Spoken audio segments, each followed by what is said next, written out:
It's the silence that gets me even now. The silence that came after. Most people think trauma is loud, a gunshot, a scream, a crash, and yeah, there was a sound. But the memory that wakes me up, sweating, heart trying to punch its way out of my ribs, is the absolute total lack of sound that followed. It was a Tuesday, maybe 2 a.m. I was in bed, scrolling through my phone, the usual mindless bullshit. Our apartment walls were paper thin, you could hear a cough from 2 doors down. So when I heard her call my name, it was as clear as if she were standing at the foot of my bed. Reese. It wasn't a shout, that's the part I can't get out of my head. It wasn't a scream for help. It was just my name, Alexis's voice, but stretched thin, tight, like a rubber band about to snap. It was full of a question she didn't know how to ask, fear. I froze, my thumb hovered over the screen. Every instinct screamed at me to get up, to yell, to do something. But then I heard the other voice, a man's. It was low, a murmur, not angry. Almost soothing, I couldn't make out the words, just the deep, rumbling tone. And my brain, my stupid, cowardly brain, did what it does best. It built a story. She brought a guy home. They're having a fight, a lover's quarrel, don't get involved. It's not your business. It was the perfect excuse. The out I was desperate for. I didn't want to confront a stranger in the middle of the night. I didn't want the drama, so I did the single most shameful thing I've ever done in my life. I put my phone down, rolled over, and pulled my pillow over my head. I pressed it down on my ears until the world went muffled and distant. I told myself I was going back to sleep, that it was nothing, and I just lay there under the weight of my own cowardice and waited. And that's when the silence came. It wasn't the quiet of an apartment settling down for the night. It was a heavy, suffocating blanket of nothing, a void where there should have been footsteps, a door closing, something. The next morning, the flashing lights painted my window blue and red. The police said it was a robbery gone wrong, an accident, but I know what it was. It was the moment I chose my own comfort over her life. I couldn't afford to move. That's the pathetic, practical reason I stayed. The security deposit, first and last month's rent on a new place, it was impossible. So I was trapped in the apartment where my roommate was murdered, with nothing but a cheap new lock on the front door and a permanent stain on the hallway carpet that the landlord's cleaners couldn't get out. At first, it was just grief, a heavy, ugly thing that sat on my chest and made it hard to breathe. Then the guilt started eating away at the edges of everything.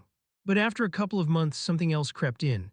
The apartment, which had just been a place, started to feel like an accomplice. It had watched what happened, it held the silence. And it wasn't letting me forget. Every sound became a threat. The groan of the pipes in the wall wasn't just hot water anymore, it was a low moan.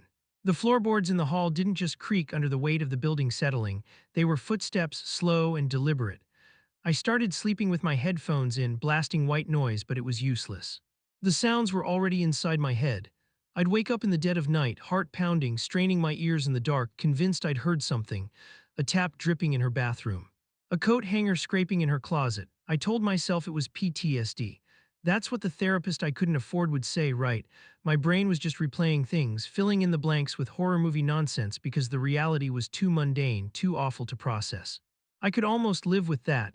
I could almost convince myself I was just a grieving, guilt-ridden guy slowly losing his mind. Until I heard his voice again. It happened about 4 months after. I was washing dishes, the water running, when I felt it more than heard it, a low vibration in the air. I shut off the faucet, water dripping from my hands into the linoleum floor. And there it was, a murmur from the hallway right outside my door. It wasn't words. It was just a sound, that same deep, placating rumble I'd heard that night. The sound of a wolf pretending to be a sheepdog. My blood ran cold. I stood there for what felt like an hour, not breathing, my back pressed against the kitchen counter.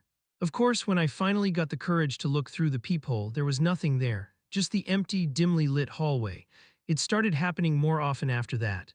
A phantom whisper when I was in the shower, a low cough that seemed to come from her now empty room. It was never Alexis.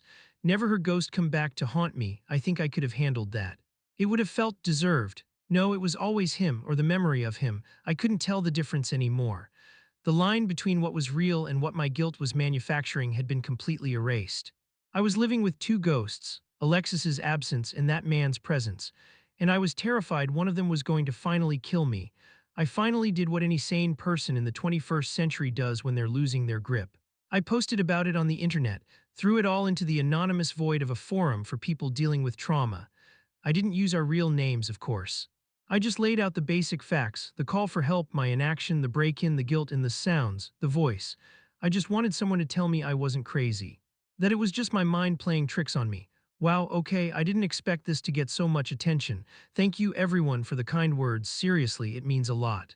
Most of you are saying what I expected. PTSD, grief-induced psychosis, see a therapist, maybe get a carbon monoxide detector, did that, it's fine. A lot of you are telling me to move out, and trust me, if I could, I would have been gone the next day. But there was one comment, buried pretty far down, it just said, "This might be a long shot, but did your roommate ever mention a guy named Owen?" I went to college with an Alexis who had a really controlling ex by that name. He had this deep, calm voice that could turn creepy in a second. She used to say he was the kind of guy who would never yell, just talk you into a corner until you couldn't breathe. She was terrified of him, just be careful. I must have read that comment 100 times. Owen, the name didn't ring a bell, not really, but the description, a deep, calm voice that could turn creepy in a second. It was like a punch to the gut. The police had been so sure it was random, a junkie looking for a quick score who got surprised. They asked me if she had any enemies, any angry exes, and I told them no, not that I knew of. Because I didn't, she was private. We were roommates, not best friends, we coexisted. But that one comment from a total stranger, a ghost from her past, it planted a seed. A tiny, poisonous seed of doubt. For the first time, the narrative I'd been clinging to, the random, tragic break-in, cracked. And through that crack, a different, much uglier story started to leak out. My fear had always been about what I'd failed to do. It had never occurred to me to question the story of what had actually happened. That comment changed everything. The fear was still there, a constant hum beneath my skin, but now it had a new partner, obsession. I wasn't just a haunted man anymore. I was a man with a mission, even if that mission was just proving to myself that I wasn't completely insane. Her room had been officially cleared by the police, but her parents, wrecked with grief, had only taken the most sentimental items. They'd told me to just get rid of the rest. I never could. It felt like another act of betrayal, another final door to close. So her stuff was still there, packed into cardboard boxes stacked against the wall, gathering dust. That night I stood in the doorway of her room for the first time in months. The air was stale, thick with the ghost of her perfume and the smell of cardboard. It felt like breaking into a tomb. My own guilt was a physical presence, whispering that I had no right. But the internet comment was louder. I tore into the boxes like a madman. It was a violation, a desperate, ugly act. My hands sifted through the artifacts of a life I'd only ever witnessed from a distance. Old textbooks with highlighted passages, clothes I recognized from the hallway, concert ticket stubs for bands I'd never heard of. For hours I found nothing but the mundane evidence of a person who was simply living. Each item was a fresh stab of guilt. Here was a receipt from the coffee shop she liked. Here was a half-finished knitting project. I was a ghoul rummaging through the wreckage. I started to feel foolish, like I was desecrating her memory based on a random internet comment, chasing a ghost that wasn't even there. Then I found the photo album. It was one of those cheap, plastic-covered ones tucked under a stack of old college sweaters. My fingers trembled as I opened it. I flipped through pages of smiling faces, beach trips, birthday parties, and then I saw him. It was a group photo from a barbecue someone had hosted on a rooftop that summer. I was in the photo too, way off to the side, holding a beer and looking awkward. I remembered that day. It was hot, hazy, forgettable, but now it was the most important day of my life. Alexis was in the middle of the group laughing, but it didn't reach her eyes. And standing right behind her, one hand possessively on her shoulder, was a guy I vaguely recognized. He'd been over once or twice, months before she died. She'd introduced him as just Owen, a friend from college. I hadn't thought anything of it. But looking at the photo now, I saw what the camera had captured, what I'd been too self-absorbed to notice back then. The way he was looking at her wasn't friendly, it was proprietary. It was the look of a collector admiring a rare butterfly he'd just pinned to a board. He had dark hair, a handsome face, and a smile that didn't involve his eyes at all. My heart hammered against my ribs. I could almost hear his voice in my head, the low, calm rumble from that night. It was him. I didn't know how I knew, I just knew. My search became frantic. I wasn't just looking for a name anymore, I was looking for a weapon. At the bottom of a box of old papers, crammed beneath a stack of syllabi and tax forms, I found it. A spiral-bound notebook, her journal. My hands were slick with sweat. This felt like the ultimate trespass. I opened it. Her handwriting was a messy scrawl, and a lot of it was just class notes and doodles. But tucked between pages of lecture notes, I found entries about him. They started out happy, infatuated even. Then the tone shifted. Owen keeps saying he knows what's best for me. He doesn't ask, he tells. He says it's because he cares so much. A few weeks later, he showed up at my work today just to say hi. My boss asked if he was my brother because he seemed so protective. It didn't feel protective. It felt like a warning. And another, we had a fight and he didn't even raise his voice. He just stood in the doorway and talked, so calm and reasonable, until I agreed with him just to make him leave. I felt like I was shrinking. I felt sick. I was reading a record of her slow suffocation. Then I turned the page and found the entry that made me drop the book. It was dated 1 week before she died. He has a key, I don't know how. I lost my spare weeks ago. I thought it was just gone. Today he let himself in to leave flowers on my bed. Said he wanted to surprise me. I feel sick. My skin is crawling. It wasn't a surprise, it was a message. It was him telling me he can get to me whenever he wants. I need to get the locks changed. I need to tell Reese. She never told me. The book lay open on the floor, the room spun. He hadn't broken in. The police report, the news stories, the entire foundation of my guilt. It was all built on a lie. The monster hadn't shattered a window or jimmied a lock. He had a key. He had just unlocked the door and walked right through. And the soothing, low voice I'd heard, the one that convinced me everything was fine, that it was just a lover's quarrel. It wasn't the voice of a man trying to calm his girlfriend.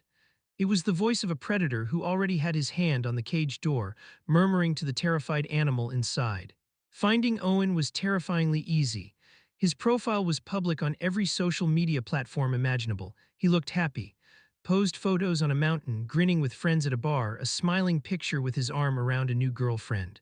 It was obscene. He was just out there living his life while I was rotting away in that apartment. Rage, cold and pure, burned through the fog of my fear for the first time. I sent him a message. "We need to talk about Alexis." He replied almost instantly, "I'm sorry, who is this?" "Her roommate, Reese. Let's meet for coffee. You owe her that much." He agreed. Just like that, no questions, no hesitation. We met at a sterile, soulless coffee chain downtown, the kind of place with bad music and no atmosphere. It felt anonymous, safe. I got there early, picked a table in the corner, and my leg bounced with a nervous energy so intense I thought I was going to throw up. When he walked in, he looked exactly like his pictures. Calm, handsome, radiating a kind of effortless confidence that made me hate him on sight. He smiled, extended a hand. I just stared at it until he awkwardly pulled it back.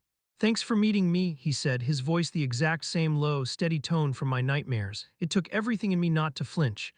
"I read her journal," I said, no preamble. No small talk, I wanted to see his face. For a split second, a flicker of something, surprise, fear crossed his features, then it was gone, replaced by a mask of sorrowful concern. Oh man. That must have been tough. She was a special person. I miss her every day. "She said you had a key," I pushed, my voice barely a whisper. "She said she was scared of you." He sighed, a deep, performative sound of regret. He leaned forward, lowering his voice as if sharing a painful secret. "Look, Reese, things were complicated with us. I cared about her a lot, maybe too much. I was intense, I'll admit it. And yeah, I found her spare key she dropped and let myself in once to leave her flowers. It was a stupid, romantic gesture that she took the wrong way. I gave it back. I swear." He looked me right in the eye, his gaze unwavering. He was so plausible, so convincing that for a terrifying moment I almost believed him. I almost believed that I was the crazy one. "That night," I said, my voice cracking, I heard you talking to her before she called my name." He didn't deny it. He just nodded slowly, his expression a perfect portrait of tragedy. "Yeah, I was there." And then he told me, not a confession but a story. A neat, tidy narrative where he was just another victim. He said he'd come over that night to apologize, to try and fix things. She wouldn't let him in. They argued through the door. He was about to leave when he heard the glass of the kitchen window break. He heard her scream. He heard her fight back against someone. He heard everything. My blood ran cold. "You were outside the door the whole time." He looked down at his hands clasped on the table.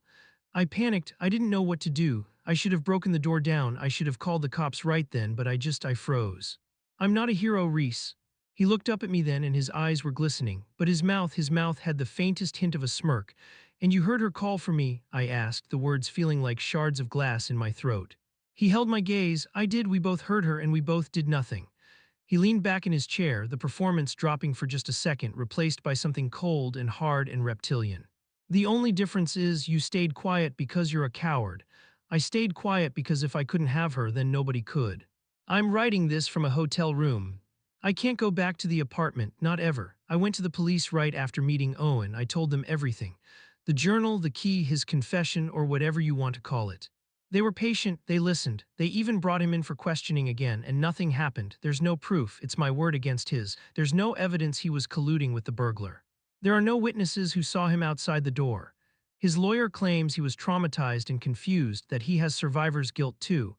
Because he didn't technically do anything, the worst they could charge him with was withholding information from a police investigation.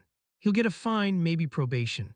The man who killed Alexis is still out there, a random ghost the police are never going to find. And Owen is still out there, a monster hiding in plain sight. The truth didn't set me free, it buried me. All this time I thought I was being haunted by a ghost. I was wrong, a ghost is just a memory with a grudge. What's been haunting me is so much worse. It's the chilling, absolute certainty of what human beings are capable of. The night Alexis died, there wasn't one monster in that apartment.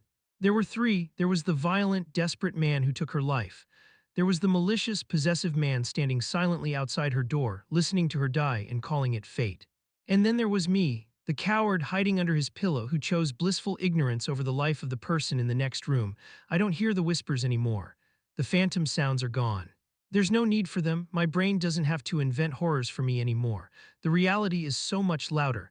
I still wake up in the middle of the night every night. But I'm not listening for a ghost anymore. When I stare into the darkness, I see Owen's face in that coffee shop, that cold, triumphant smirk. And then I see my own face reflected in the black screen of my phone, and I realize we're not so different. We're just two men who stood by and let a woman die. He did it out of hate, I did it out of fear. I'm not sure which is worse.